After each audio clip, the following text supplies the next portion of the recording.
Magandang tanghali, Pilipinas. Gaya ng nauna kong sinabi,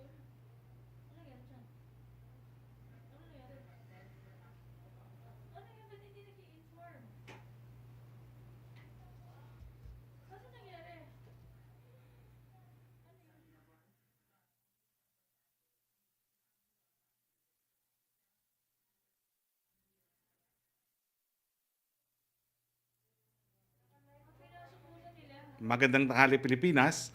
Gaya ng nauna kong sinabi, si Presidente Duterte ang pangunahing arkitekto ng ating pulisyang panlabas. Careful, calculated at calibrated ang foreign policy ng ating Pangulo pagdating sa West Philippine Sea. Totoo na ang Pilipinas ay may territorial at maritime claims at entitlement sa West Philippine Sea, kasama na po ang mga isla na ating inaangkin. Ngunit totoo rin na ang ating claims at entitlement ay pinagtatalunan or disputed ng ibang mga bansa. Dahil dito, ayon sa international law, we have to promote our claims and entitlements and we manage and resolve our disputes through peaceful and legal means. Kasama na po dyan yung paghahain ng mga diplomatic protests. Lahat ng mga ito ay nagsisimula at nagtatapos sa negosasyon. Kaugnay nito, hindi tinatalikuran ni Presidente ang ating claims at entitlements.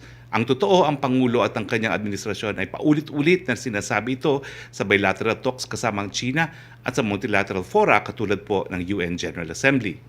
Hindi nakakatulong ang mga outbursts po ng dating Supreme Court Justice Carpio at dating DFA Secretary Del Rosario. Maging ang kanilang demand na hardline all-or-nothing policies na ang resulta gaya ng turo ng kasaysayan ay walang mararating o hindi kaya o kung kaya ay mag-udyok ng gera. Ito mismo ang iniiwasan po ng ating Pangulo. Dapat alam ito ng dalawang opisyal, lalo na ni dating Supreme Court Justice Carpio na isang abogado at si dating DFA Secretary na naging top diplomat natin. Itigil na nila ang kanilang panlilinlang sa taong bayan sa kanilang mga illegal, impractical at irresponsableng pananalita. Hindi sila nakakatulong. Hayaan na nila si Presidente na may foresight, information at mandato ayon sa ating saligang batas na gumawa ng sound foreign policy decisions. Sa usaping bakuna naman po tayo. Dumating nung Sabado, 1 ng Mayo, ang 15,000 doses ng Sputnik V sa Pilipinas. Ang Gamaleya or Sputnik V ang pangalawang government-procured vaccine na dumating sa bansa. Ang ibig sabihin nito ay mayroon na tayong 3 brands sa ating vaccine supply inventory. Magiging pilot run itong unang batch ng 15,000 doses para sa paghahanda natin sa pagdating ng 485,000 doses ngayong buwan ng Mayo. Kailangan natin ito para ma-assess ang logistics capability natin, lalo na highly sensitive vaccine ng Sputnik 5 na kinakailangang ma-store sa negative 18 degrees. Mamaya ay makakasama po natin si Dr. Nina Gloriani, DOST Vaccine Expert Panel Head para sa iba pang mga detalye. COVID-19 updates naman po tayo. Nasa 8,346 na po ang mga bagong kaso ng COVID-19 sa bansa ayon sa DOH May 2 Case Bulletin. Patuloy ang pagtaas ng mga gumagaling. Nasa 966,080 na po ang bilang na nakarecover, samantalang nasa 17,431 ang binawian ng buhay. Nananatiling mababa po ang ating case fatality rate na nasa 1.65%. Ang world average po ay 2.1%. Patuloy ang pagbaba ng aktibong kaso ng coronavirus base sa datos ng DOH ng COVID cases sa buong bansa. Ito ay kukumparahin ang mga bagong kaso noong April 25, May 1 kumpara noong April 18 to 24. So tignan po natin ito, no? Kung titignan nyo po, talaga naman pong ang average numbers noong April 18 to 24 ay 9,068.42 at ngayon po ang average cases ay 8,205.7. Usapin naman po, unahin natin po ang NCR. Sapat na ba ho o kulang na ba ho ang ating mga kama sa ating mga hospital? Unahin po natin ang NCR. Ang ICU beds po natin ay 70% utilized. Ang isolation beds natin ay 50% utilized lamang. Ang ating ward beds ay 62% utilized. Ang ventilators na utilized ay 54% lamang. Sa buong Pilipinas, 64% po ang ICU beds na utilized. Ang isolation beds ay 45% utilized. Ang ating ward beds ay 51% utilized. Ang ating ventilators ay 43% utilized. Sa iba pang mga bagay, ngayong araw at 3 ng Mayo, ating ginugunita ang World Press Freedom Day. Sabi ng Pangulo, ang selebrasyon ngayong taon, and I quote, affirms the Philippines' commitment to protect press freedom as a public good and as an indispensable requirement of a vibrant democracy. Samantala, mariing kinukundina ng Pangulo ang pagpatay kay Mr. Mariano Antonio Cui III, Consultant for Hospital Operations ng Negros Oriental at dating Chief of Staff ni Congressman Jules Ledesma. Inatasan ni Presidente ang NBI na imbestigahan ang pagpatay na ito at parusahan ng may sala at mabigyan ng katarungan ang pamilya ng biktima. Nakikiramay po ang Presidente sa pamilya at sa mga taga-Negros dahil alam po namin na mahal po itong si Mr. Cui sa buong probinsya ng Negros. Dito po nagtatapos ang ating presentasyon. Makakasama natin ngayon po ang ating Philippine Ambassador to India, Ramon Bhagat Singh, ating Treatment Czar, Yusek Lipodo Vega, at Dr. Nina Gloriani, DOST Vaccine Expert Panel Head. Unahin ko na po si Ambassador Bhagat Singh. Ambassador, good morning to you in India, if it's morning in India. Pero tatlo po ang aking katanungan. Unang-una po, inaasahan po ng taong bayan ang 40 million na Novavax. Dahil po sa mga pangyayari sa India, dapat bang asahan pa ang 40 million po na Novavax? O ito buhoy apektado doon sa deklarasyon ng mga opisyales sa India na nagbabawal panandalian ng export ng mga bakuna? Pangalawa po, kailan po tingin ninyo magkakaroon ng repatriation dito sa Pilipinas ng mga Pilipino dahil yung travel ban po natin ay sakop po mga Pilipino. Kinakailangan po magkaroon ng ugnayan sa panig ng IATF at ng embahada kung magkakaroon po ng repatriation flight. At pangatlo, marami pong nagtatanong, paano ba ho tayo pwedeng tumulong sa India? Dahil ang nangyari naman sa India pwedeng mangyari kahit kaninong bansa. The floor is yours, Ambassador Ramon Dondon Bhagat Singh. Gandang tanghali sa inyo dyan, Secretary Roque at sa ating mga kababayan. Salamat sa pagkakataon na ito na ibinigay mo sa akin para magpaliwanag ng ilang mga bagay na iyong natukoy. Unang-una tungkol sa vaccines po, under negotiations, dalawang vaccine po ang pinag-usapan dito. Ang una yung Covaxin na nagkaroon na ng EUA from the FDA and hopefully matapos na yung ibang mga regulatory requirements. We hope that these requirements can be expedited by the regulatory authorities there in the Philippines so that it can be brought there. So 8 million po yung Covaxin. And once all the approvals are in place, they can send it there within 1 month. Yung 30 million ng Novavax, this is a tie-up with Serum Institute of India, which is the largest vaccine manufacturer in the world, and Novavax, which is an American company. Ang brand name ng vaccine na yan ay Covax. Secretary Galvez was here last month and he was able to successfully negotiate a supply agreement between the government of the Philippines and Serum Institute. This is 30 million and the scheduled delivery there is the 3rd or 4th quarter of this year. Now, you mentioned about ban on exports of vaccines. No? The Indian government has not announced any ban on the export of vaccines. But we still have to get approval from them in order for us to send it to the Philippines. So, upon discussions with these importers, basta maliwanag ang approvals dyan sa bansa natin, they can bring it there at the soonest possible time. At sana makatulong naman yan. Yung Covaxin po is a tripartite agreement. In other words, some LGUs ordered, some corporations ordered to go negosyo, and the third party would be the supplier. So once that is settled, it will be there. The 30 million of Covax is between the government and Serum Institute. So it's up to our government to determine how this will be distributed. Now, we are aware that there are 3 phases of distribution, essential services, and secondly, yung mga age group, and thirdly, yung mga bata. The same experience is being done here in India. So hindi po naman sila nagkukulang. The vaccination drive is ongoing, and now they are into phase 3, yung mga 18 years old pataas. On the repatriation, we are very much aware of the difficulties, logistically difficult for us to send our kababayans home because of the travel ban, not only in our country, but in other countries as well. So even without us issuing a travel ban, there is a de facto travel ban because if you take a commercial flight, the areas that the countries that you will have to transit do not allow Indian passengers.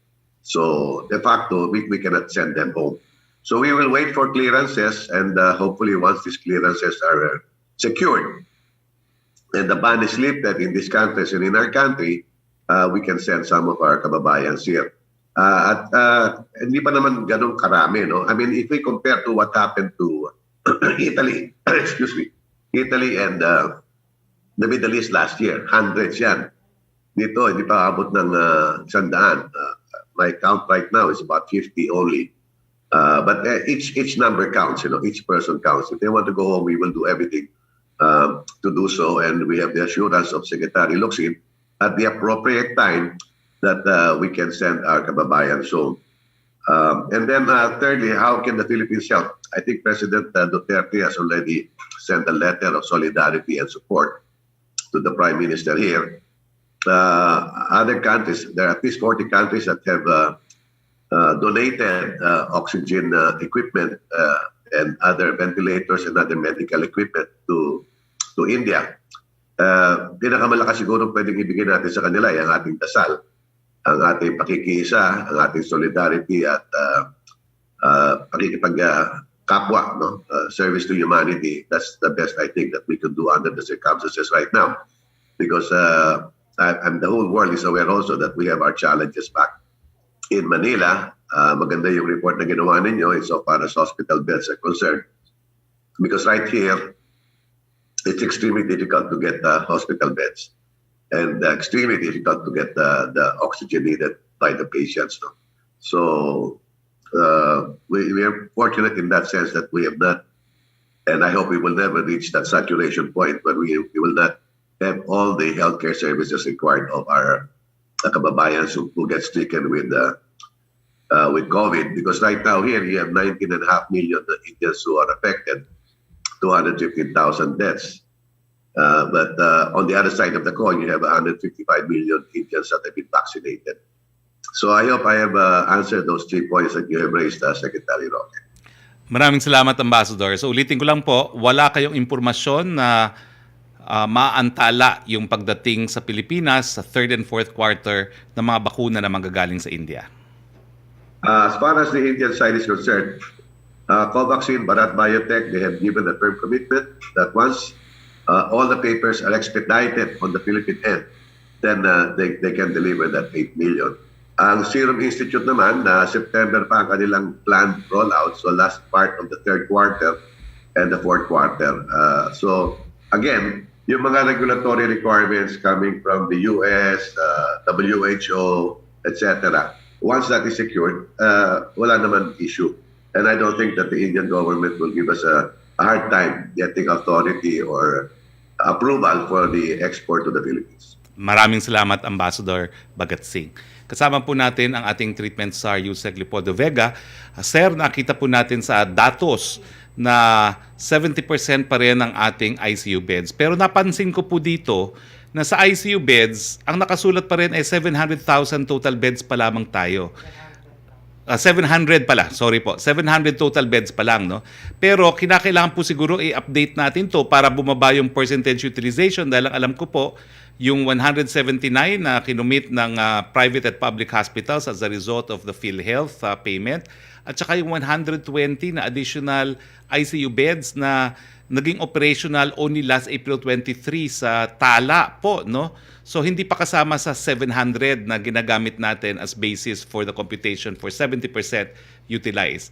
At kapag naisama po yan, bababa talaga yung ating utilization pati na ICU beds, and looking at our utilization of isolation beds, ward beds, and ventilators, mukhang we are approaching the moderate, no? Moderate pa lang dahil 60% po ang moderate, no? So magkano na ba ho talaga? Ilan na ba ho talaga yung ating ICU beds ngayon?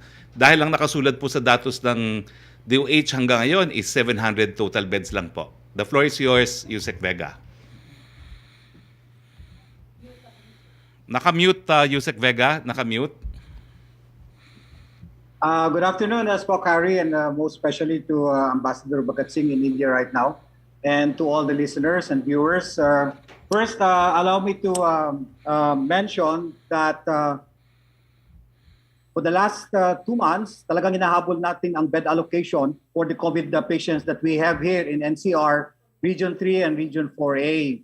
And so far, our strategy really was to open up the field modular hospitals na ginawa ho natin last November, and make sure also, the second is make sure that the hospitals will have to increase their allocation of beds, lalong-lalo na sa intensive care units, because this will directly impact with our case fatality rates.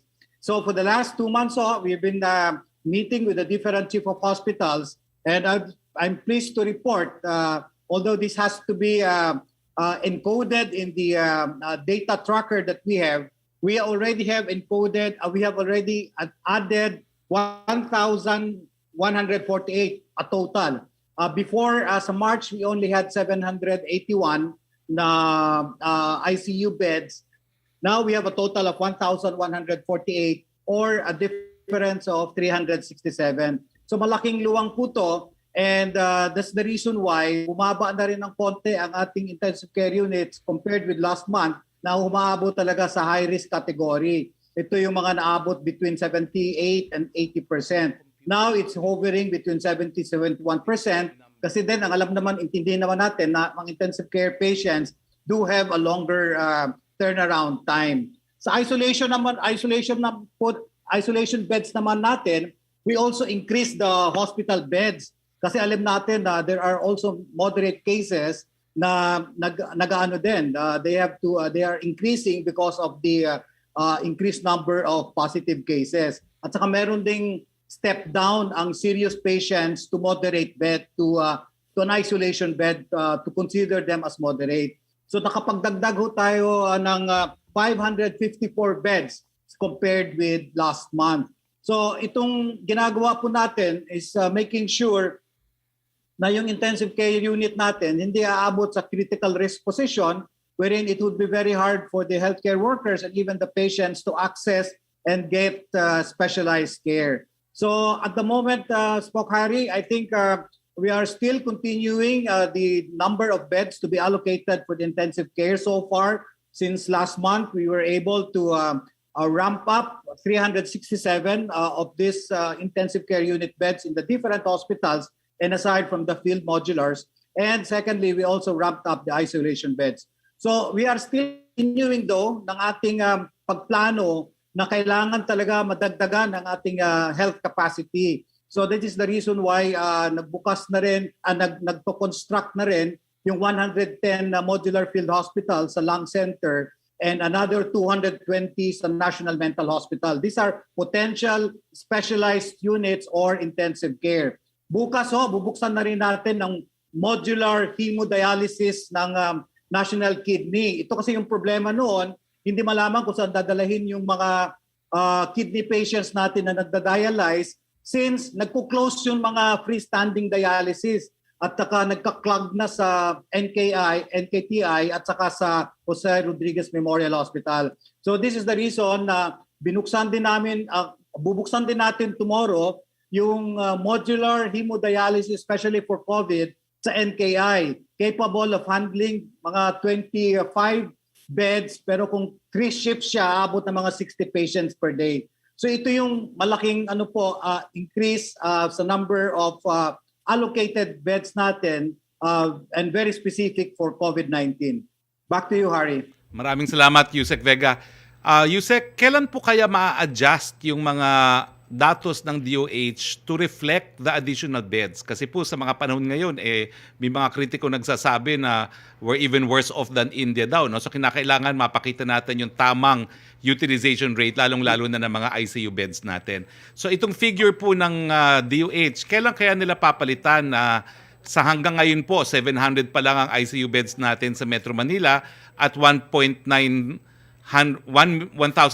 lang all over the Philippines. No, dapat po mapalitan na yan kasi sa aking initial computation, kung madadagdagan na, kung magiging 1,000 ang total beds sa Metro Manila, ang percent utilization natin ay bababa to Hindi ho na-compute.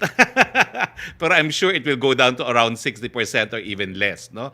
So, kailan po kaya i-amend ng DOH itong mga total beds available for purposes of computing utilization rate? Actually, ginagawa na yan, Secretary. In fact, last week, nag-usap na kami sa mga hospital chiefs. Ano? Kasi itong pagbago ho nito, kailangan po nila i-manage sa kanilang data bed tracker na sa kanila. So, we have informed yung mga data managers po nila ng lahat ng mga hospitals yan sa NCR to be consistent in the number of beds and the number of severe cases that they have. So ultimately ang maipalabas namin na out of since last month na meron tayong 781, we have already expanded the allocated beds for ICU to 1,148 or an increase of 367 beds po, Secretary. So sana po ma-reflect na ito sa official datos ng baka mamaya nasa 50% utilization rate na lang po tayo na ICU beds, no? One last point po, nung ako po mismo ay naging biktima ng COVID ay syempre po maraming nagsasalita na hindi raw makapasok ang mga pasyente sa ospital, pero ang katotohanan kung titingnan po natin ang datos, sapat naman po ang mga kama natin, no, pati sa ICU beds. At ang sinasabi po namin palagi dito sa ating press briefing, dapat tumawag doon sa One Hospital Command Center. So ito po, dagdial kami sa 155. The DOH protects your personal information in accordance to the rules and regulations set by the Data Privacy Act. So ibig sabihin, nakukontak naman po yung 1555 na hotline po natin, no? So ang tanong ko lang po is nung mga panahon po right after my COVID, nagdagdag po ng 50 call centers ang MMDA at plano pong magdagdag din ng 50 ang DOH, no? Na nakapagdagdag na ba ho tayo ng 100 na call operators para sa ating hotline for the One COVID hotline? Secretary, thank you. Pero alam mo, sa itong One COVID Referral Center natin or One Hospital Command, kailangan talaga ma-update yung human resource at saka pangalawa yung technology. So sa human resource naman, nakahandle kami ng interviews, siguro may mga 85 nakapasa ho sa interview for possible deployment na po yan for calls for the receiving or call agents for the One Hospital Command. Pangalawa po, nag-i-improve na rin yung aming upgrade sa aming telecommunication. Kasi naka-hook up na kami sa DICT at saka sa PLDT po. Binigyan kami ng managed services through subscription na mag-open ng more lines. So yung 1555 po, yan ang initial namin. Pero pag once na ma-connect na talaga yung aming bagong hotline number na direct na sa One Hospital Command, ay magiging 1554 na yan. Pero we will announce it later because it still needs the connection. Pero as of the moment, we're trying to improve our function, our services po, to make sure that we will be able to connect the patients with us and do the coordinated and referral to Oplan Kalinga or to the different hospitals. Ngayon pong month na to, we have already made an agreement with PICC na lilipat ho kami doon because the MMDA complex is becoming small for the number of workers and the number of new gadgets that we have for the command. So siguro po mga middle of May, we will transfer and we will be able to provide you a better service and a better functionality. Kasi we hope na this will not just be for COVID, but even in post-COVID, we will have a national referral system all over the Philippines connecting the different hospitals, LGU, for access and even for financial services that are needed by the patient. Well, congratulations sa USEC dahil sa totoo lang po, sinusundan po talaga namin yung capability na makontak ng One Hospital Command Center at kanina po pinarinig naman namin na sumasagot po ang 1555. Hindi gaya ng siguro mga 1 month or 2 months ago na busy ang lahat. So congratulations USEC Vega. At again, ang reminder po natin sa ating mga kababayan, kung nais nyo pong malaman kung sa kayo pupunta, tumawag lang po kayo sa mga numera ng One Hospital Command Center dahil kung hindi po talagang mangyayari sa inyo na baka mapuntahan ninyo, puno na po yung COVID bed allocation nila. So tawag lang po sa One Hospital Command Center. Kasama rin po natin, maraming salamat Yusek Vega, ngayon si Dr. Gloriani. Siya po ay isang miyembro ng DOST Vaccine Expert Panel, Dr. Nina Gloriani. Ma'am, ang tanong ko po, dumating na yung ating 15,000 trial order para sa Gamaleya Sputnik V, pero pagdating, may balita na tila hindi po inaprubahan ng Brazil na nasa top 5 in terms of COVID cases itong Sputnik V. So, paano po natin may explain yung desisyon ng ating expert panel group na payagan at yung desisyon ninyo na ligtas at epektibo ang Sputnik V? The floor is yours, Dr. Gloriani. Magandang hapon, Secretary Roque, at kay Ambassador, at kay Yusek Vega, at sa lahat po. Ang Gamaleya COVID vaccine na Sputnik V po ay in-evaluate ng vaccine expert panel very thoroughly for safety, immunogenicity, and efficacy. In fact, nakapag-release na po kami nung information about that sa DOH bago po nung pinag-uusapan nila ang pag-roll out nga nitong unang 15 to 20,000 doses. So malinaw po, actually marami po kaming hininging mga datos na pinadala naman nila, like kunyari sa safety. Sinabi nila na nagkaroon ng mga ganitong adverse events, may namatay. Hiningi po namin lahat ng datos na yon at binigay po nilang lahat yon. So in fairness po, it was the most comprehensive parang set of documents that we received from these vaccine companies, no? So ngayon, yung issue po naman dito sa Brazil, akalang po nga po, ang Brazil ay may ginawang pagsusuri experimentally tungkol dito sa sinasabi nilang nagre-replicate yung virus, pero binasehan lang po nila ay yung mga datos na merong sinasabing threshold. I don't know kung paano ko po ma-explain yun in a not technical way. Yung threshold ng posibleng merong konting replicating viruses, pero hindi necessarily nakita yon. So yun po ang pinag-uusapan. Mukhang na-misunderstand po nung Brazil yun, but of course we are closely monitoring ano magiging explanation on both sides. Pero sa palagay namin wala pong issue. Kasi yung mga ibang mga countries, at least we have 3, in real world conditions, wala pong naging problema sa safety or even sa efficacy nitong mga bakuna na ito. So masusi po nating susundan ano talaga ang mukhang meron pong hindi nagkakaugnay din sa hanay ng mga nasa Brazil kasi meron din pong mga espesyalista, mga immunologists and other scientists na nagulat na mukhang may hindi naintindihan dun sa mga dokumento ng Sputnik V. Yun po, Secretary Roque. At Dr. Gloriani, di ba po sa lahat ng bakuna na pinag-aralan ninyo, parang Sputnik V lang ang pinuntahan mismo ng mga miyembro ng expert panel yung manufacturing facility. Tama ba ho ito? Hindi po kami pumunta dyan. Hindi po. Kay Ambassador kami pumunta. Okay. Maraming salamat po. Okay, now bago tayo magpatuloy, no, just yung computation po at 700 beds at 70% utilization, kung gagawin po yung 1,148 total beds, ang utilization rate po ay bababa po ng 42.68. Okay, pumunta na po tayo sa... Pero Dr. Gloriani, may isa pa akong tanong sa inyo. May mga kritiko na nagsasabi na mas malala pa raw ang Pilipinas kesa sa India. Tama ba ho ito? Naku, unfair naman po yan. In fairness, ang ating mortality rate ay mababa. Maaaring tumaas ngayon and we attribute that to the variants po. So, medyo naging lax din po ang ating mga mamamayan. Yan yun, nung nag-umpisa yan. Kasi tinignan din po namin, no?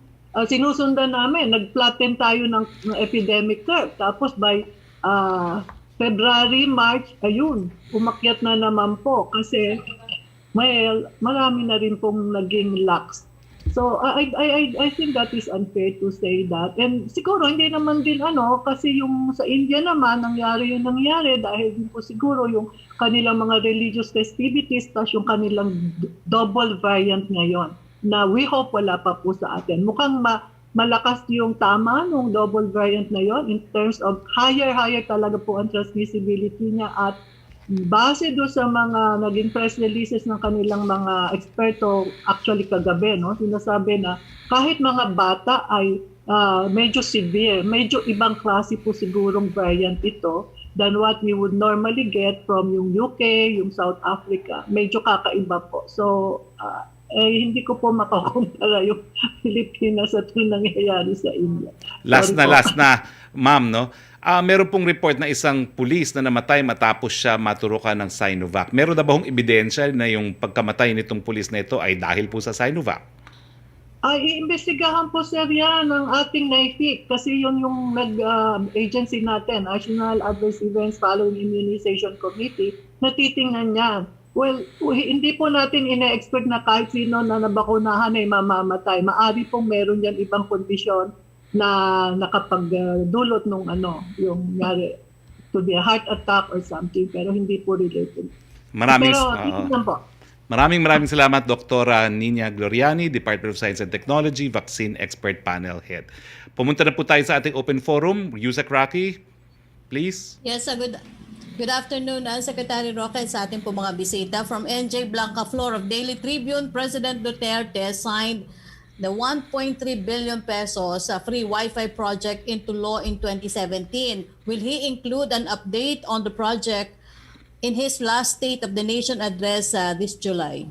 Well, I have a personal interest po dito sa libreng Wi-Fi dahil ako po'y naging pangunahing autor ng libreng Wi-Fi na batas, no, noong 17th Congress. At ang tapatan lang po mula noon hanggang ngayon, talagang medyo nakakabahala po yung bagal ng pag-implement itong libreng Wi-Fi, no.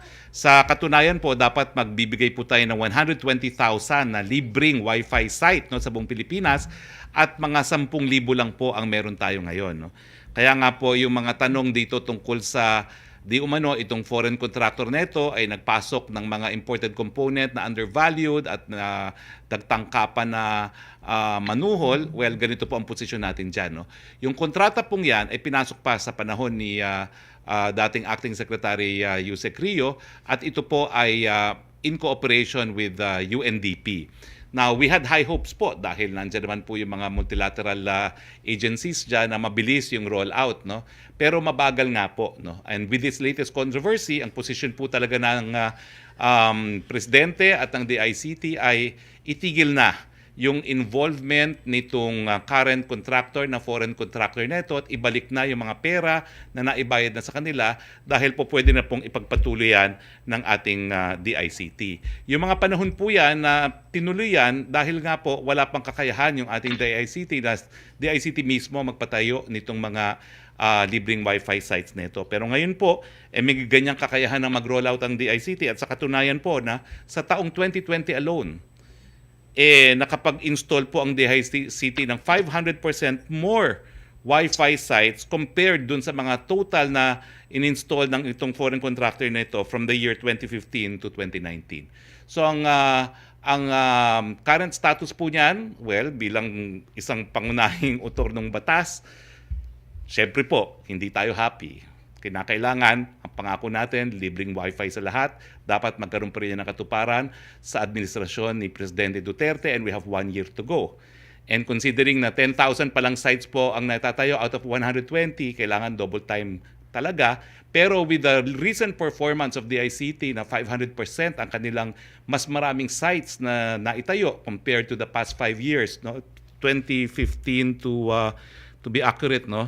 Ako nawala na. But I think for the past 5 years, we have confidence po na kung hindi man maabot yung 10,000, close to 10,000, makakabit natin. Kasi po, talagang yan po yung inaasahan lalong-lalo na ng mga millennials sa Pilipinas, at importante po ang Wi-Fi talaga na isang human rights na po yan, karapatang pantao na po yan. Ang tawag po dyan, a right to connectivity. So asahan nyo po na habang nakaupo pa si Presidente, siya naman po ang nag-certify urgent ang batas na yan, kaya naipasa ko ng mabilis po yan sa mababang kapulungan, titingnan naman po natin kung talagang mapapatupad natin yan, no?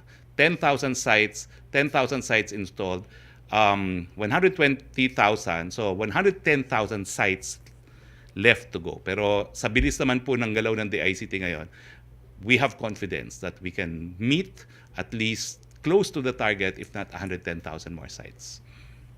Second question po niya, the BOC caught Speedcast, the contractor daw po, tasked to import the telco equipment needed for the Wi-Fi project, undervaluing its shipment and bribing customs workers to get away with it.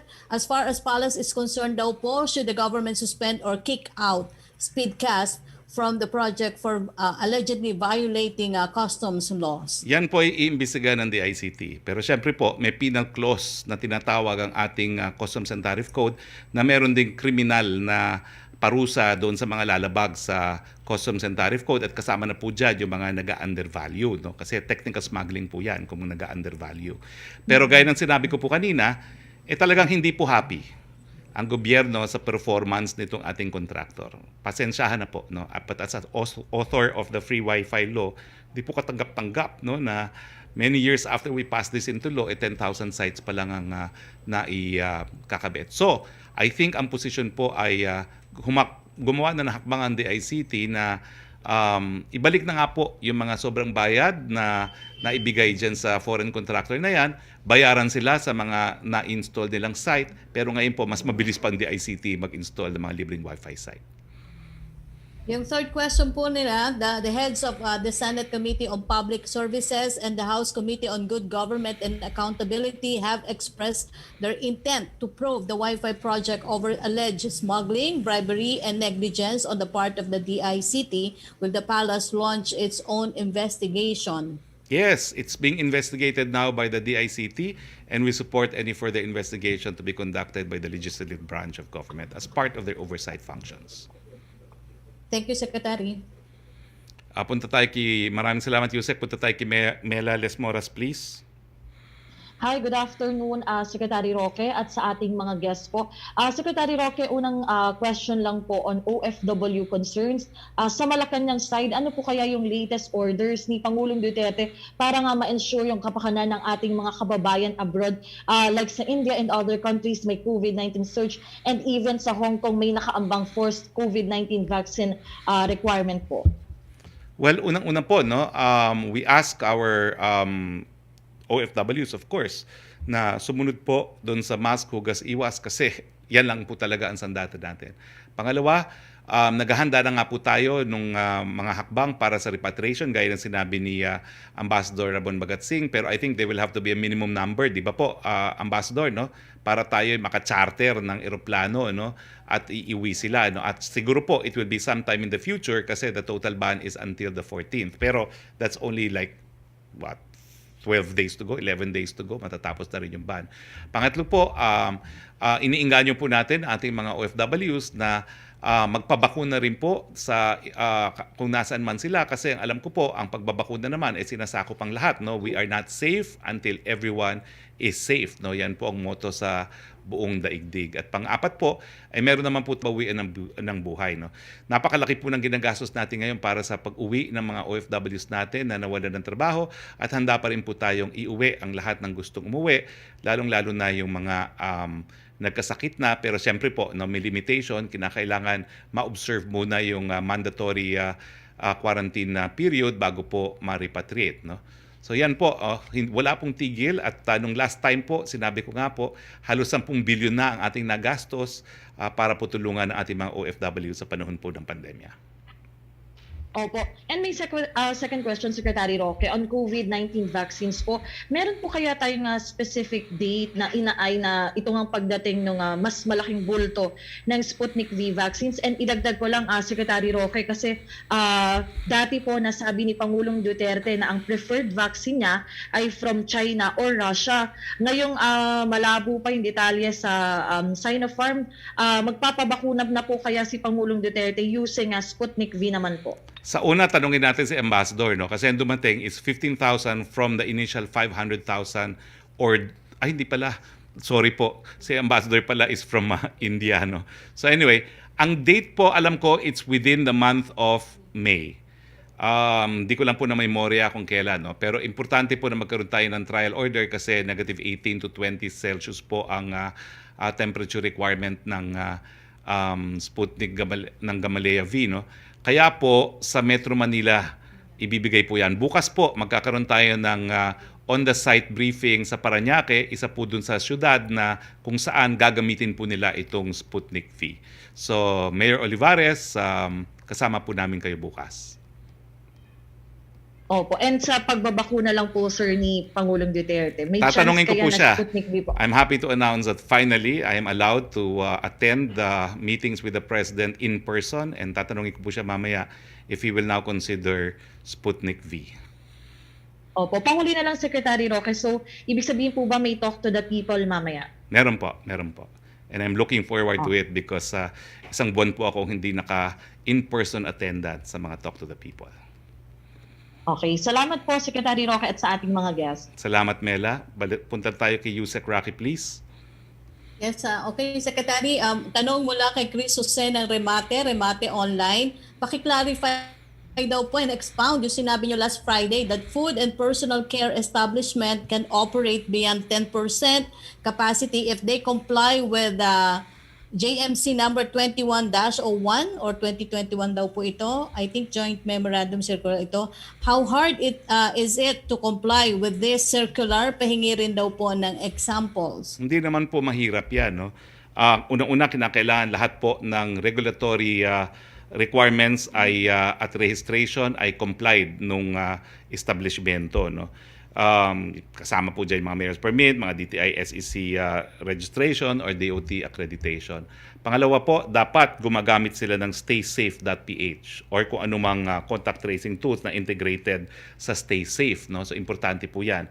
Pangatlo, kinakailangan meron silang kakayahan at napatunayan ng kakayahan na magpatupad ng minimum health standards. Kasama na po yung limitation sa seating at saka yung sa ventilation. Importante po yung ventilation. Yung engineering alteration ng establishments to promote ventilation. At meron po kasing certification process yan. Kung meron talaga silang napatunahang kakayahan na, bibigyan sila ng safety seal. Kaya nga po ang sinasabi natin sa ating mga kababayan, let us patronize po yung mga establishments na meron ng safety seal dahil napatunayan na po yan na may kakayahan silang magpatupad ng minimum health standards. Okay. Yung yung susunod pong tanong ay mula kay John Punsala ng ABS-CBN Online. Das Malacanang approved daw po DFA Secretary Locsin's statement that China should get the F out of the West Philippine Sea. Is the use of expletive a signal that the Philippines is changing its rhetoric and diplomatic tactic against Beijing? Hindi po namin pinaghihimasukan ang karapatan ng malayang pananalita ni Secretary Locsin. Thank you, Secretary. Punta po tayo kay Hannah Sancho, please. Hi, Secretary. Good afternoon po. Good afternoon, Hannah. Secretary, yes, sir. Yung grupo po ng mga nurses po, sir, ininadaing po nila yung hindi po pantay yung sweldo po ng mga Nurse 1 at Nurse 2. Sinasabi rin po nila hanggang ngayon, hindi pa rin po sila nakakatanggap na benepisyo po tulad ng mga food allowance. At hiling po nila na kung maaari ay makipagdialogo po sila sa Department of Budget and Management. Ano po ito po ng palasyo po, sir? Well, siguro si Yusek Vega. I'm sorry, Yusek Vega, no? But I have to put you on the spot dahil you're also acting OIC as Yusek for Finance ng DOH. So ang tanong po nila is, again, number one, yung difference ng sweldo sa Nurse 1 and Nurse 2 at saka yung hindi natatanggap na anong allowance? Food allowance? Food allowance and hazard pay. And hazard pay. Yusek Vega? Okay, thank you Hannah for the query. Alam nyo yung starting position talaga ng Nurse 1 as abided by DBM because of the Supreme Court ruling. Nurse 1 becomes from 11 to salary grade 15. Ito po yung victorious na yung pagpasok ng Nurse 1 entry level, pero na-distort po yung pay grade nila kasi halos pareho na sila ng Nurse 2. Ito yung sinasabi ng Department of Health na we need to adjust the Nurse 2 position into a higher level grade para hindi naman sila pare-pareho ng Nurse 1. So yung aming ngayon proposal for a higher salary grade for Nurse 2 is with DBM right now kasi hindi kaagad magkaroon ng resolution dahil kailangan nga daw, sabi ng DBM, a legal basis to do that. And we are also writing the Senate committee sa Congress, both houses, para malaman din yung situation wherein the nurse 2 should have a higher grade position. And that is the position na actually ng Department of Health na dapat mas mataas ng salary grade yung nurse 2 position. Ayun naman dun sa food allowance, kung lahat ng mga regional centers at saka regional health offices at saka regional centers po under the Department of Health, binaba na ho namin, sinapalat na namin yan since last year, yung food allowance. Pero yung sa corporate facilities, lalong-lalo na dito sa Metro Manila, Heart Center Kidney Institute, gusto ho nila ang disbursement po noon, yung lalo na yung food provision into food allowance. So sinasabi na po namin to na sinabi ng COA sa amin na kailangan talaga may imprimatur ang President for converting a food provision to a food allowance. So ang sinulatan na ho namin yung Office of the Executive Secretary po tungkol nga dyan. And secondly, we have already talked with the Alliance of Health Workers na sinabihan po namin that the only way to do that for provision to cash would be through the Executive Secretary, through the President. So yun yung ngayon. These are the issues pending. And for the hazard, alam nyo, yung since last year, nabigay na namin yung hazard and even the special risk allowance. Tapos na ho yun. But what we are asking for DBM right now is the hazard pay from January to June of this year.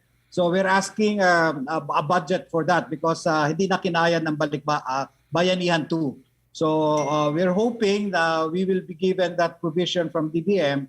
So ano na ho namin, we can actually easily download yung hazard pay and the special risk allowance. All right, thank That's you. all. Thank you, Hannah. Yusek Bhagat, no need na po ba na magsagawa pa ng dialogue yung Philippine Nurses Association with the DBM po? We had a dialogue last Saturday with the Nursing Association, and they invited DBM pero wala yung DBM doon. So probably they will ask DBM to honor their invitation the next time around.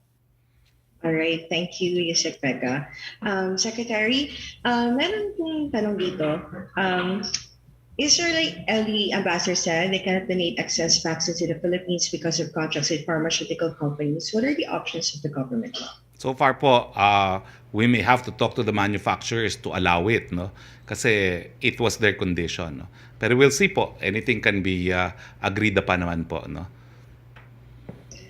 Sir, last question ko na lang, sir, regarding dun sa Hong Kong, sir. Mandatory po na kailangan yung mga OFWs, kailangan po nila magpa-vaccinate ng COVID-19 vaccine. Sinasabi kasi ng consul na parang sinisingle out lang po daw yung mga OFWs natin. And sinasabi din ni Foreign Secretary Roque, dapat lahat ng nationality, hindi lang Filipino.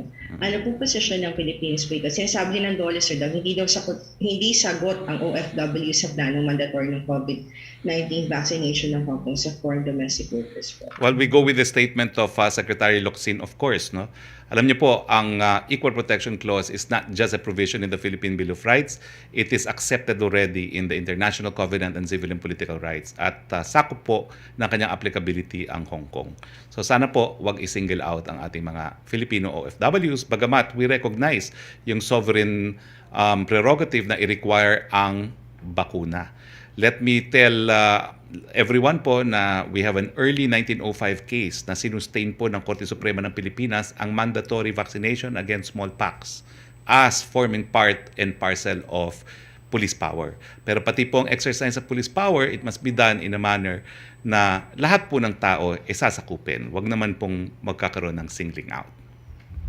All right. Thank you, Secretary. Maraming salamat po, Hana. And Hana, buti na lang nandito si Yusek Vega. Actually, ang request ko lang po, yung mga factual questions ay ipadala nyo po ahead of time because I would not have known how to answer your question. Buti na lang po nandito si Yusek Vega. So please submit po ahead of time your factual questions para mapadala natin sa appropriate line agency. Okay, we now proceed with Yusek Roque, please. Yes, thank you, Secretary. Tanong mula kay Laila Salaberry of Inquirer para po kay Ambassador Bhagat. Could you provide lang daw po updates sa COVID-positive Filipinos in India? How are they doing and what kind of healthcare are they receiving in light of the crisis in the country? Salamat, Yusek Roque. No? So far, we have received about 73 cases COVID positive na Filipino dito sa atin. And sa tulong ng PhilCom, what we have done is to create, provide them all the information and the numbers that they can communicate with the embassy. Importante is access and the lines of communication are open. So they can get in touch with us through Facebook and then our email address. And PhilCom here have put up a chat group. And because of that, sa tulong ng DFA, we have arranged a system where yung mga COVID support group ang tawag dyan, in terms of medicines and supplies and food requirements, we can address their issues. No? Kasi napakalaki ng India. You know, it will take you 2.5 hours to fly from Delhi to Chennai. So we have satellite groups of Filipino communities. At nag-text siya, nag-chat group kami, sinasabi ito sitwasyon ng isang Pilipino. So yung mga Pilipino sa lugar na yun na nagtutulungan and the embassy provides as much support as we can on our own. But we have the go signal from the DFA that we had a town hall meeting last Friday with the Filipino community here. Nag-usap-usap sila. At nakita naman ng DFA ang pangangailangan ng ating mga kababayan. Tanda naman tumulong. So with that, very, very good coordination and support nakukuha namin from the PhilCom, the DFA, and the embassy. Thank you, Ambassador. For Secretary Roque, how does Malacanang view the report that 25 billion in calamity funds from 2020 and 2021 were still unutilized as of March, as these are still pending approval? Why is this the case when spending these funds is supposed to be urgent in this time of a pandemic? Well, unang-una po, ayon po kay Secretary Wendell Avisado, and I will quote him, yung mga calamity funds pong yan ay release as the need arises. We cannot just release without any reason or justification. Yung natural calamities daw po ay hindi nangyayari sa isang beses lamang, so kinakailangan i-release po yan kapag naghumingi po in response to a particular disaster or natural calamity. Now, at syempre po, yung pag-release niyan, meron ding approval ng ating presidente.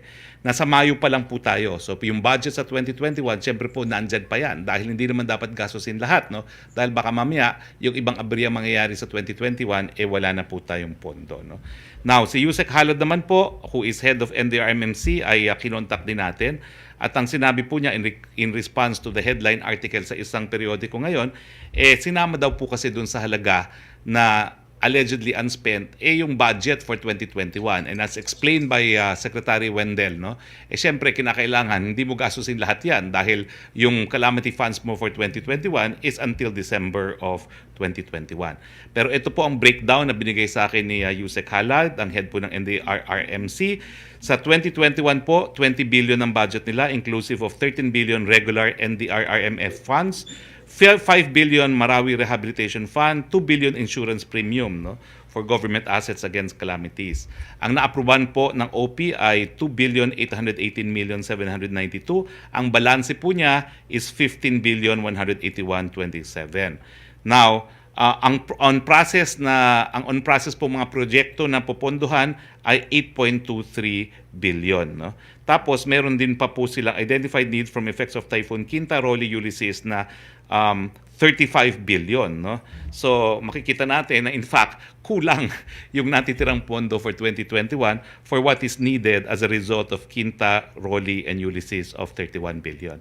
Pagdating naman po doon sa 2020, 16 billion po yung budget ng NDRMMC. Nagkaroon po ng augmentation, naging 22,700,000,000 794,698. Less OP approved, 20,771,925. Ang balance lang po nila is 2,022,000,000. So parang bloated po yung nasa pahayagan na hindi po ginagastos na natural calamity funds. Siyempre po, hindi gagastosin lahat dahil kinakailangan mag-save ng pondo para sa darating na calamity funds at yun nga po, no, marami ring mga kinakailangan pa para sa Quinta, Rolly at Ulysses. So wag po kayong maalala, magagastos po lahat yan. Opo, yung second question po niya, what will it do to fast-track daw po the release of the funds, especially since it is relying on the 2021 budget to stimulate the economy? Let me correct you po, no? Kasi as Secretary Wendell says, the release of the funds, hindi po pinag-aawayan yan. It's been released to the appropriate agency. Ang appropriate agency po for the calamity funds is NDR-MMC. Yung pag-release naman ng NDR-MMC has to be in response to a specific natural disaster. So, at saka subject to OP approval. At nung mga figures na binasa ko po, nagpapakita na wala naman pong delay na masyado. No? Siyempre po, may paperwork. Alam niyo naman talaga yan. Ganyan talaga sa gobyerno. Hindi ka pwedeng gumastos-gastos ng walang compliance with COA requirements. No? Pero hindi po naman totoo yung lumalabas na balita na para bagang ang dami nang nangyaring abirya, nandiyan ang katutak na pera na hindi naman po nagagastos. Thank you, Secretary. Yes, Trish Tirada of CNN, please. Hi, good afternoon, folks, and to Yusek Bong Vega and to Dr. Lina po. Sir, first lang po, since you mentioned about foresight, but of course, this is on a different topic, I just wanted to ask where the IATF is in terms of planning or handling the COVID response in light of the new variants, because we understand there are some efforts to increase the number of beds, isolation facilities. But is the IATF already at the point of anticipating or having some sort of foresight? Yung sa scenario na nangyayari, for example, in India, should worse come to worse, do we have a plan A or plan B? Have we or are we securing medicines and oxygen tanks already in case of a worst case scenario? I will respond to that first. Nakita niyo po na with the additional ICU beds that we have, bumaba na po to 42% ang utilization rate natin. Although this is subject to verification kasi ako lang nag-compute. Kasi nga sa datos ng DOH, and let's flash that on the screen again, 700 pa lang ang ICU beds natin. This has been increased to 100. Now, are we going to stop at 1,000? No. We are proceeding to come up with additional ICU beds as mentioned by Yusek Vega, and Yusek Vega will confirm that ako na on my own, as a result of my own hospitalization experience, no, I'm pushing for at least 200 additional ICU beds. No? So that's part and parcel of the foresight. Kasi nga, we can never say if what happened to India will not happen. Kaya nga po tayo nagta-travel ban ngayon. No? Pero ang warning nga po ng WHO, kinakailangan isama rin sa travel ban yung mga lugar kung saan mataas ang traffic involving passengers from India. At kasama po dyan yung Middle East. So yan po ang problema ngayon dahil hindi naman natin po pwedeng iban ang mga bansa, ang mga biyahero galing sa Middle East, lalong-lalo na dahil ang dami nating OFWs doon. No? So, pero pinag-aaralan po ngayon yan. So yung pagdadagdag pa, pagpapalaki ng ating healthcare capacity is the long-term plan right now because we all know that it's cheaper to invest in health infrastructure rather than to close the economy muli. So I think that with the additional beds that we have provided, no, I think pagdating po ng 14 at the end of the MECQ, there will be confidence in announcing another qualification for classification, no, for Metro Manila and the surrounding provinces. Perhaps si Yusek Vega could add to what I just said. Ano daw yung mahakbang na ginagawa natin by way of foresight to address an India-like pandemic? Okay, thank you, Tricia. Thank you, Spock Harry. For foresight, you have to deal really with certain strategies on different platforms. The first is the suppression of the virus. I think the IATF is very well ahead in terms of making sure that the virus will not spread, will not replicate to an extent that we will be having a hard time in terms of our capacity. Nakita naman natin na we are always look into the looking into the angle that if we have to do general quarantine or enhanced quarantine, this has to be based on the data that we have on the ground. So foresight into suppression means, especially with the IATF, that they're always looking for data that the variants should not spread, they should be contained, and the PDITR, especially for contact tracing, isolation, and testing must be there. In other words, expanding the isolation, contact tracing. So I think the IATF has been always on that strategy. The second strategy or the platform that we should look into also is in the health capacity, meaning to say the number of beds, the number of isolation facilities and quarantine. I think for the longest time, we've been trying to adjust, especially since learning from the last pandemic, how we can best improve our health systems capacity by improving on our infrastructure and making sure we have the desired human resource and, of course, the technology or the equipment for it. And I think that the last foresight that they're also looking and strategizing is really on vaccination. And you can see that the plans of the vaccine cluster is in a list wherein they have been trying to program and plan for the different vaccines that are coming, because our vaccination can really start as much as we would like to do if the supply is there. And so, but they have been planning for this, since last year. So in other words, for me, the IATF has always been on the forefront in terms of strategizing, especially on those three fronts, on how best we can resolve this pandemic. Thank you, sir. Sir, just a clarification dun po sa nabanggit ni Spokes na another classification for NCR+. How likely is it that we're going to shift to GCQ after May 14, given the higher number of beds or higher number of healthcare capacity by that time? We still have to make sure that the number of cases has really decreased, and that our efforts to suppress the virus is there, and the transmission rate is below 1 or even below a minimum figure, to make sure that the virus or the variant doesn't replicate. So we'll see, and what the trend would be at that time, and the IATF will actually decide, especially on the attack rate, and of course the 2-week growth rate and the health capacity of the region or NCR. Thank you, Sec Vega. Sir, next question maybe for Secretary Roque. Sir, si Ambassador Bhagat mentioned that, or to Ambassador Bhagat po, no?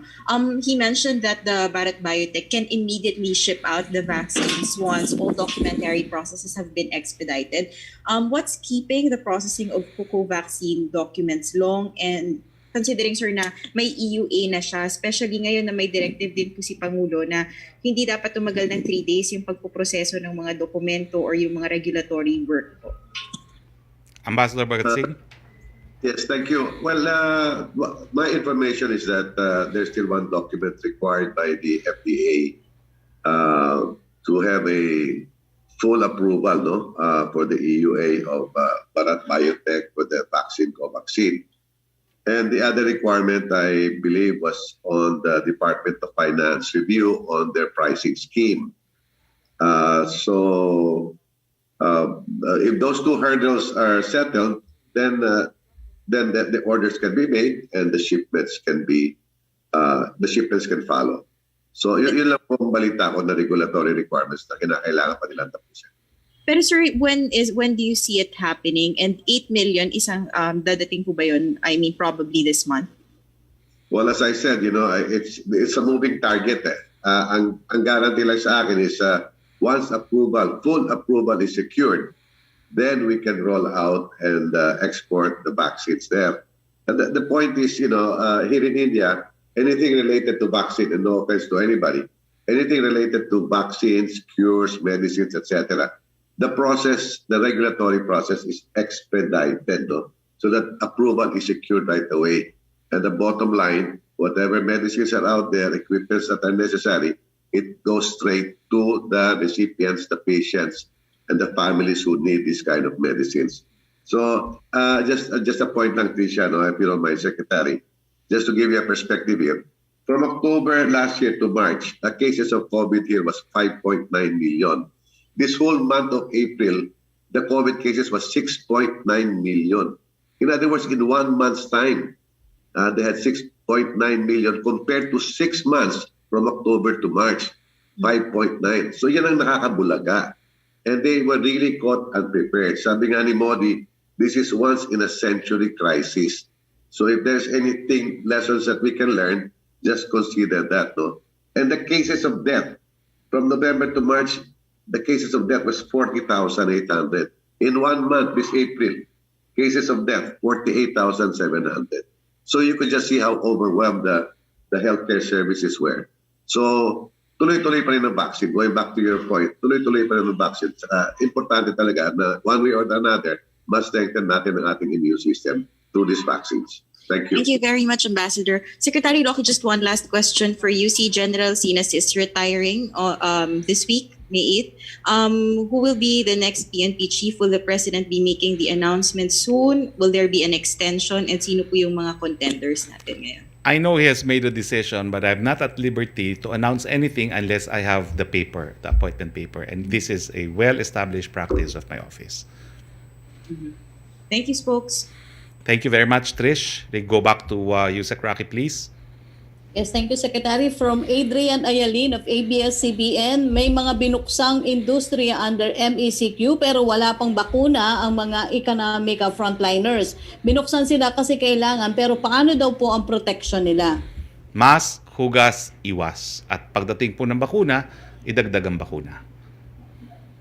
Yung una pong tanong ni Kylie Atienza ng Business World ay nabanggit niyo na Secretary sa tanong ni Laila Salaveria, yung Unutilized Fund. Pero ang kanya pong follow-up, in a tweet yesterday, former Socio-Economic Planning Secretary Ernesto Pernia said the government's lack of sense of urgency has clearly shown in responding to and managing the pandemic. He said the health system hardly improved and pandemic response spending is the lowest in ASEAN. Wala ba po daw a sense of urgency ang administrasyon sa gitna ng pandemya? Does the administration plan to fast-track the release of the unspent calamity funds? Well, una-una po, no? Hindi naman po talaga unspent calamity funds yan kasi meron po talaga nakareserba. Ulitin ko po, nakareserba talaga yan dahil Mayo pa lang may mga darating pang mga aberya. Now, pangalawa po, nakita nyo naman po yung expansion natin na ating healthcare capacity. Gumagawa tayo ng modular hospitals, na-increase natin na ICU beds at magpapatuloy po yan. No? Hindi po tayo titigil. No? At pagdating po sa lack of sense of urgency, sa tingin ko naman po, dahil lahat po tayo ay merong mga kamag-anak na po pwede magkasakit, ako nagkasakit na, hindi po naman tama na walang lack of certainty dahil lahat tayo nais nating to spare as many of our family and friends from this vicious virus. Thank you, Secretary. Okay, Melo Acuña, please. Good afternoon, Secretary. This is for you and for the good Ambassador, Bhagat Singh.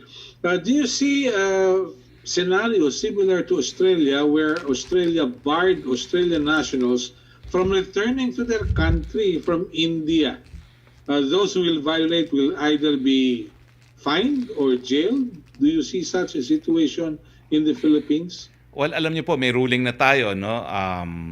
Manglapus, Marcos versus Manglapus, na the right to return is a human right. Pero, it is subject to police power.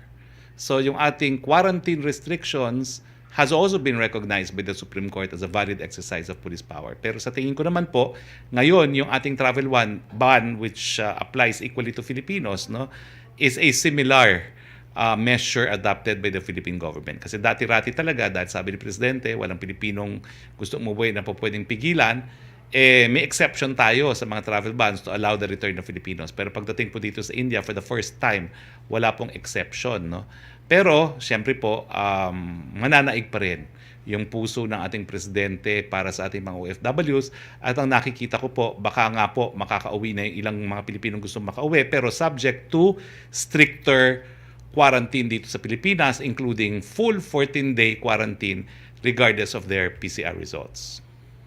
Yeah. Mr. Ambassador, there are 1,319 Filipinos in your area of responsibility with 73 afflicted with COVID-19. What are the chances of seeing them returning to the Philippines?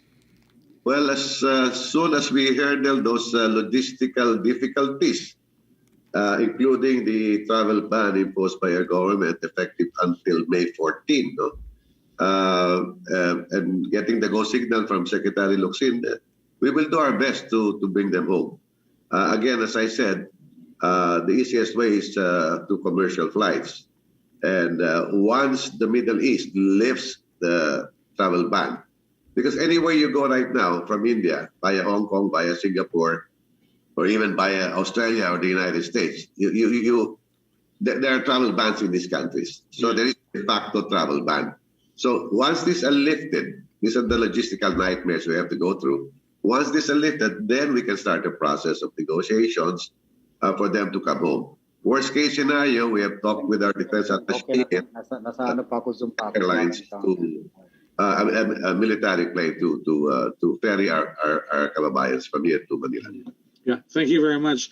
Secretary Harry, there are courses requiring practicum, like those who'd like to become teachers undergo practice teaching, and nurses are deployed to hospitals, or would-be nurses are deployed to hospitals.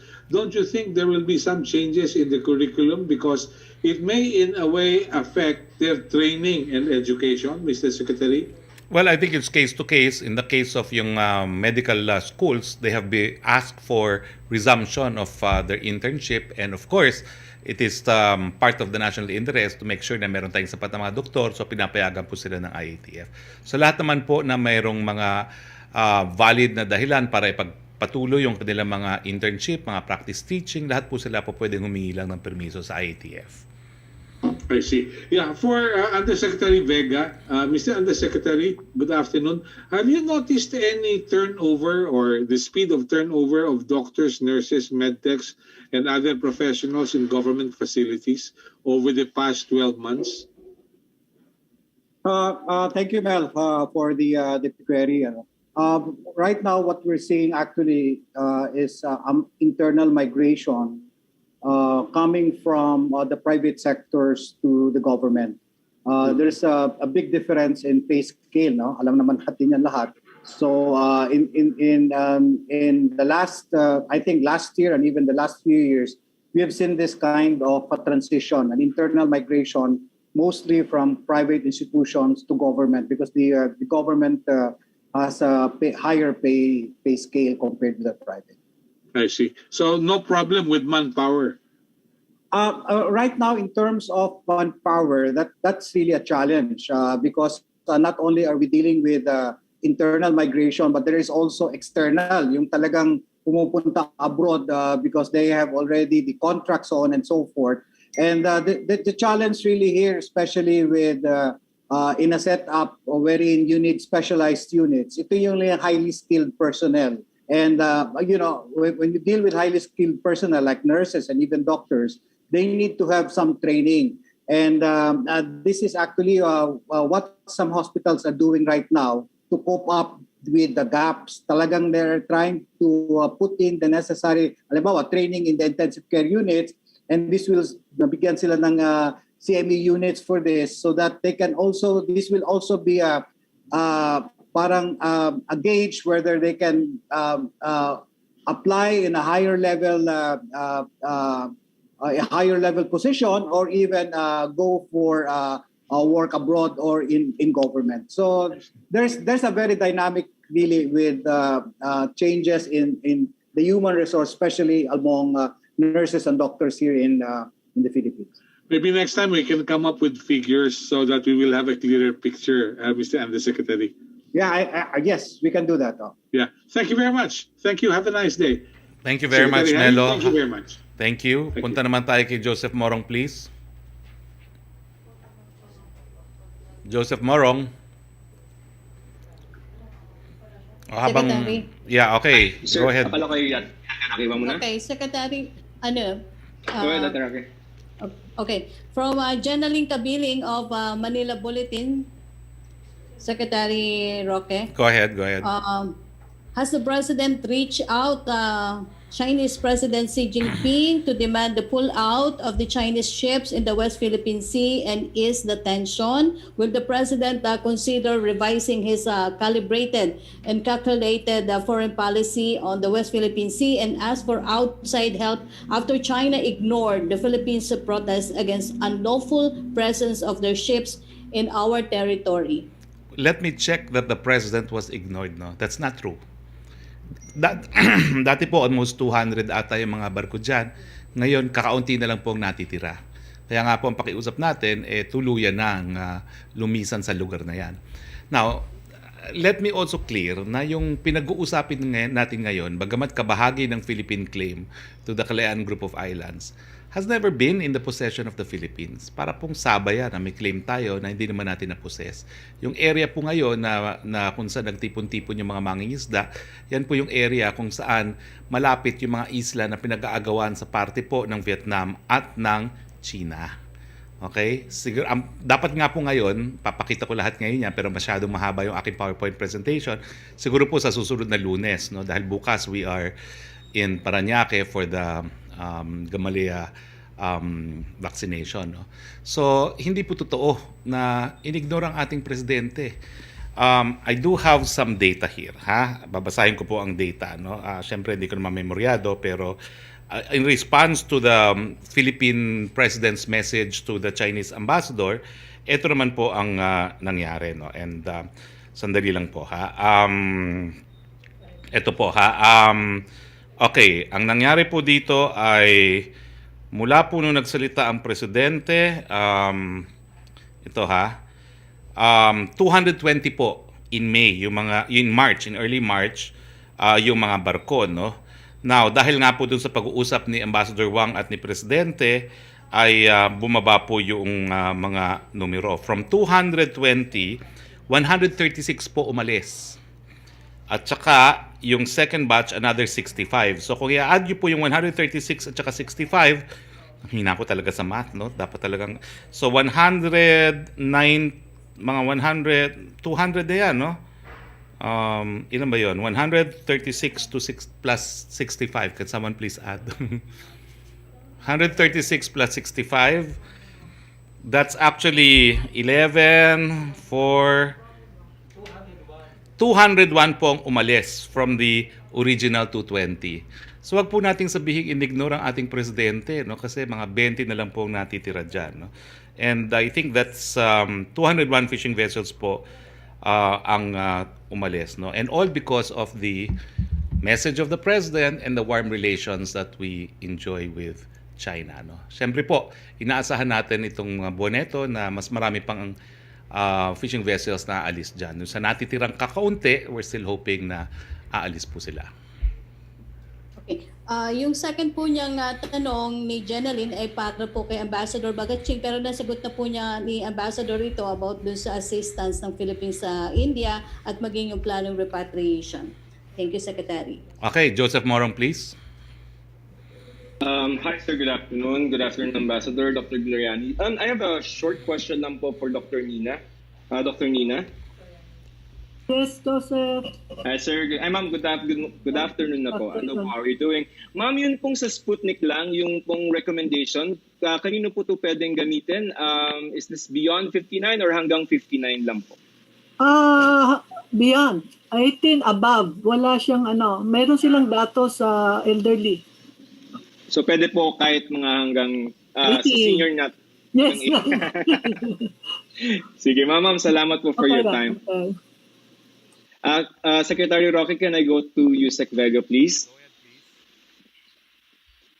Dr. Vega, good afternoon, sir. Sir, my question is about your figures po. Yun pong nabanggit natin na mga figures ng increases sa ICU and isolation beds. These are NCR figures, sir, no? And by May 14 po kaya, sir, how many ICUs and isolation beds and ward beds should we have by May 14? Kasi you mentioned 367 yung additional ngayon and we need to update the DOH data drop. And then plus 110 sa private and 120 sa TALA. By May po, ilan po kaya tayo yung total natin? Thank you, Joseph. But to put it in perspective, the HCUR, which is actually parang aggregate of the sum utilization of the intensive care units, isolation beds, and the mechanical ventilators is now low. It's 57%. So medyo maganda na yung HCUR natin from the NCR. Ang nakikita namin ngayon, with an increase in the number of beds for the intensive care units, umabot na kami ng 1,148 or additional of 367 compared with last month of 781. Okay? Pero on ground, the total number of patients that we have for the intensive care unit right now is 850 pa rin. Kasi matagal ang transition time nun eh. Tapos may pumapasok pa before they can be discharged. So definitely we still have about mga 70-71% ang ating HCUR there doon sa kung disaggregated sa intensive care units. Yes. But generally, we're now hitting 57%. All right? In terms of the number of, by May 14, in terms of the number of added intensive care units, we expect probably 50 plus or minus intensive care units to be added in our different facilities. That is assuming, Doctor, that the rates of infection remain, no? Hindi siya tataas more than what we are having right now. Yes, right. Ganito kasi yan. If at this present setup that we have, in terms of this pandemic, wherein you average 8,000 to 9,000, ang aming computation through FOSTER and reported by IATF is you need a minimum of at least 300 more ICU beds. And we were able to do that at 367. However, that's the minimum. To make sure that we have a buffer for this number of beds, you must hit 1,000, at least 1,000 beds for the buffer for this average number of new cases that we have. So, ang ginagawa po natin, because putting up an ICU, it's something. It's not an overnight thing. You need to prepare for it because these are specialized units needing technology, human resource, and definitely of a space that would have the necessary equipments and of course oxygen supply. Yes, sir. Sir, yung pong computation nyo, 367 na dagdag natin, 110 private plus 120 from Tala, that will only give you 597 ICU so far. Yes. So, tama po ba yun? We're not saying, Joseph, the 367 is coming, 110 coming from the private. Wala akong sinabing figures. Wala akong sinabing figure. The total, I'm only saying the total number of ICUs that we were able to scale up and generate since last month is 367 to include mostly on the private, public sector and some private. But wala akong I don't have the figures kung ilan yung sa different. Basta total yan, 367. Sir, by May 14, does that the current level that we have for ICU, because this is very critical for the patients, does that give you a confidence na we can relax to GCQ by May 14 if we have this amount of number of ICU beds? Does that give you parang kaya ba natin mag-GCQ given this number? Ganito kasi yan. If there is an increase in the number of active cases, magla-lockstep yung increase in the number of patients needing isolation and intensive care unit. So the most important factor that we should be doing is suppression of the virus, meaning a very aggressive testing, contact tracing, isolation. Because if we can suppress the virus to even with a transmission rate of less than 1, then the number of ICUs that you would like to be having is there. Kasi hindi, konti na lang yung papasok eh. So with the lessening or the decreasing amount of cases that we have in the next several days, mas maganda yon because we are now better prepared compared with last month. Okay, sir, thank you for your time, Secretary Roque. Same question. with the current level of ICU, does that give you or the IATF the level of confidence to think of GCQ, because you've always said that we have to balance, economy and then health?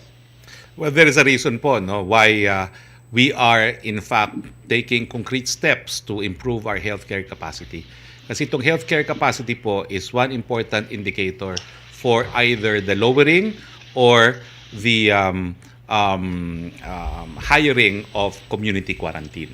So kung wala ka sa critical at kung wala ka man lang sa moderate, and right now, kung tama yung computation namin at 50%, ni wala ka sa moderate healthcare capacity utilization, then that's one factor in considering a decrease in the community classification. Now, ang babantayan natin yung 2-week attack rate, daily attack rate, at yung R0. And so far now, ang R0 natin is doing good. The world standard is 1, and I think we have achieved that. So if we are able to maintain our R0, if we are able to maintain yung attack rate na hindi classified as critical, and we are able to improve our healthcare capacity, then there is a distinct possibility pursuant to the formula adopted by the IATF that we would have a different quarantine classification. But of course, the IATF is a collegial body. It will have to be made by the IATF as a body. Different classification, you mean GCQ, sir? No?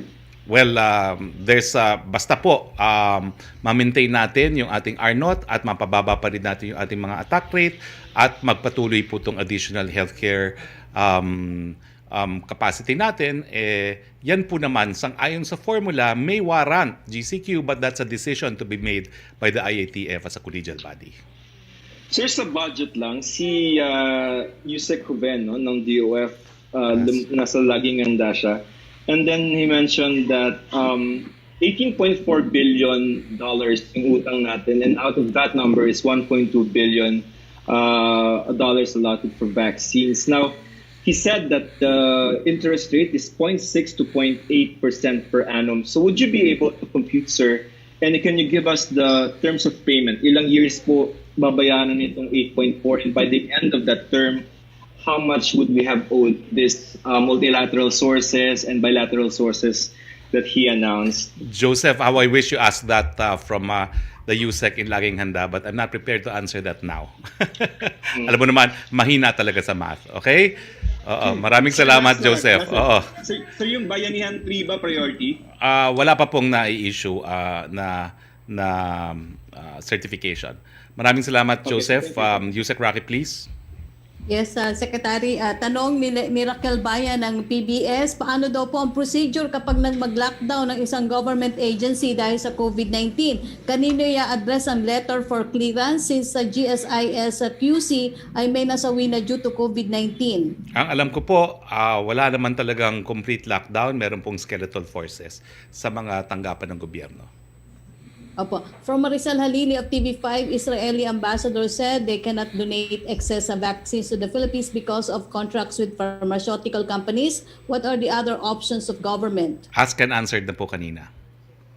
From Eileen Taliping of Abante Tonight, hinarang umano ng Nayong Filipino Foundation Board ang plano na magtayo ng temporary vaccination center sa nakatenggang property nila sa Entertainment City kahit may endorsement na ang NTF at ni Department of Health Secretary Roque para sa planong walk-in at drive-thru vaccination facility sa sandaling ilarga na ang maramihang pagbabakuna laban sa COVID-19. Ang mga kumokontra daw po ay appointees umano ng Malacanang sa board. Ano daw po ang masasabi ng palasyo? Pagbibigay, alam ko na po ito kay ES as our primus inter pares, and he would still have jurisdiction over trustees of government-owned and controlled corporations. Okay, thank you, Secretary. Maraming salamat po. At dahil wala na po tayong mga katanungan, unang-una maraming salamat to Philippine Ambassador to India, Ramon Bhagat Singh. Sir, maraming salamat po. Ang dami naming nakalap na impormasyon sa inyo. Maraming salamat kay Yusek Leopoldo Vega. As usual, Yusek Vega, wag po sana kayo magsawa na maging guest sa aming press briefing. At kay Dr. Nina Gloriani, thank you very much, ma'am. of the DOST Vaccine Expert Panel Head. Maraming salamat, Yusek Roque. Maraming salamat sa ating mga kasama sa Malacanang Press Corps. At syempre po, maraming salamat sa inyong lahat sa inyong patuloy na pagtangkilik sa ating press briefing. Sa kalan po na ating Presidente, Rodrigo Roa Duterte, ito po inyong spokesharing nagsasabi, kaya po natin to at malapit na po ang Merry Christmas. Magandang hapon po sa inyong lahat.